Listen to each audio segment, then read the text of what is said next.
The UN Secretary-General Antonio Guterres has said the failure to limit global warming to 1.5 degrees Celsius is a moral failure and deadly negligence. He was speaking at the opening session of the COP30 climate summit in the Brazilian city of Belém. The Taoiseach, Micheál Martin, told the Leaders' Summit that the world is at a decisive moment and needs to act with unity and much more urgency. There was tight security in the northern Brazilian city of Belém, close to the Amazon today, as world leaders turned up for a summit ahead of the formal COP30 climate negotiations, which start next Monday. Brazilian President Lula said there is no higher symbol of the environmental cause than the Amazon rainforest, with its thousands of rivers making it the largest hydro basin on the planet. The Taoiseach said the location highlighted the inextricable link between reducing emissions and preserving biodiversity. But he said the fact that US President Donald Trump, China's President Xi and many other leaders were absent was the very reason he personally made the trip. Well, that's why I'm here. That's why I'm here, and that's why a lot of European Union prime ministers and heads of state are here. We wanted to make it very clear that Europe is not resigning from the climate issue. We would wish that other world leaders would be here. We now have to work and persuade other world leaders of the science again and of the importance of this. UN Secretary-General Antonio Guterres highlighted how time for talking is running out. He said the hard truth is that we have failed to ensure global warming remains below 1.5 degrees Celsius, with an overshoot beyond that limit now inevitable in the early 2030s. It's no longer time for negotiations. It's time for implementation, implementation, implementation. And he had this to say about the lack of courage to phase out fossil fuels. What is still missing is political courage. Fossil fuels still command vast subsidies, taxpayers' money. Too many corporations are making record profits from climate devastation, with billions spent on lobbying, deceiving the public and obstructing progress. There are many difficult issues, including the core issue of providing climate finance for poorer countries, which need to be decided here over the coming 2 weeks. George Lee, RTE News in Belém in Brazil. Well, one country not sending a delegation to COP is the United States, which has withdrawn from key climate agreements and stands accused of abandoning its global responsibilities. That's created a leadership vacuum that China is moving in to fill, presenting other states with a stark choice between two competing superpowers. It was one of the first things President Trump did, hours after being sworn in, pulling out the Paris Climate Agreement that the US had helped to broker 10 years ago. And in September, he shocked delegates here at the United Nations General Assembly with these remarks. Climate change, it's the greatest con job ever perpetrated on the world, in my opinion. The carbon footprint is a hoax, made up by people with evil intentions. And it wasn't just rhetoric. The following month in London, at a UN-backed summit to clean up shipping industry emissions, the United States aggressively lobbied delegates to postpone agreement, threatening sanctions against countries and individuals if they voted for the deal.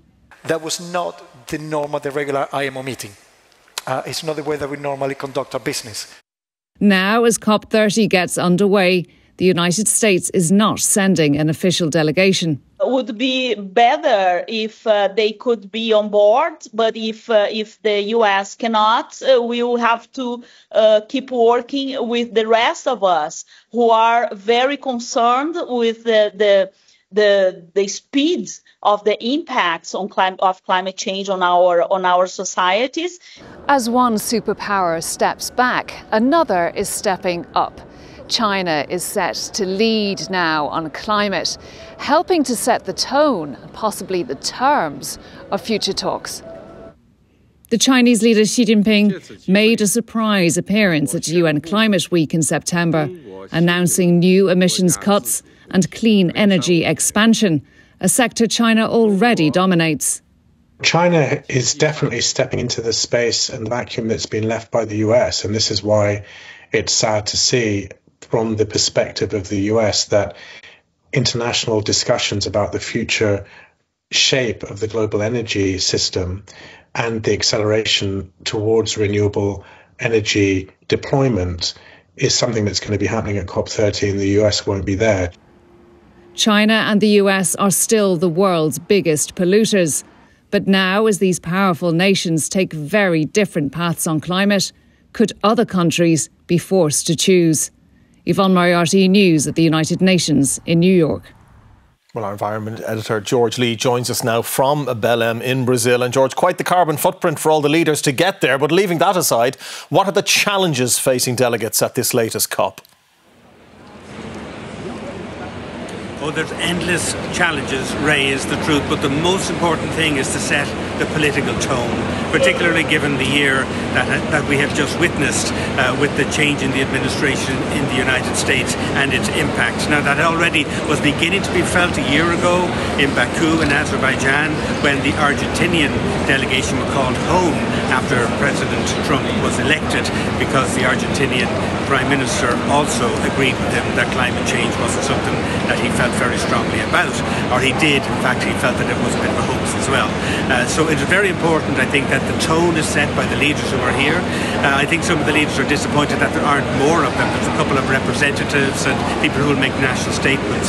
So that is really, really probably the most important thing at the moment, today and tomorrow, to set that tone. Then over the next 2 weeks, there's a huge amount of stuff which really has to be resolved. It's less so much about getting big new agreements, more so much about looking at the stocktake, where the world is. We're 10 years on now from the Paris Climate Accord. We had a look 2 years ago with regard to see how countries were doing in terms of the promises which they gave to have climate actions which would reduce emissions, and a lot of work needs to be done. Now they're going to do that again and try and reset those targets now 10 years on. That is really important. From the presidency of the Brazilians here, they want a fund which will help them to save and maintain rainforests. It's called the Forever Rainforest, Tropical Rainforest Forever facility, and that would be money which somehow would be promised to support countries who otherwise might be inclined to cut down some of those forests. There's all sorts of stuff in terms of climate finance. You know, last year, for instance, we had a lot of talk about the amount of money which countries needed, 1.3 billion, or trillion, sorry, per year. They got to 300 million. There's an awful lot further to go in relation to that. So who's going to pay, how's it going to be collected, and how's it going to operate? All of those issues and so much more. Okay, very good. George in Brazil, thank you.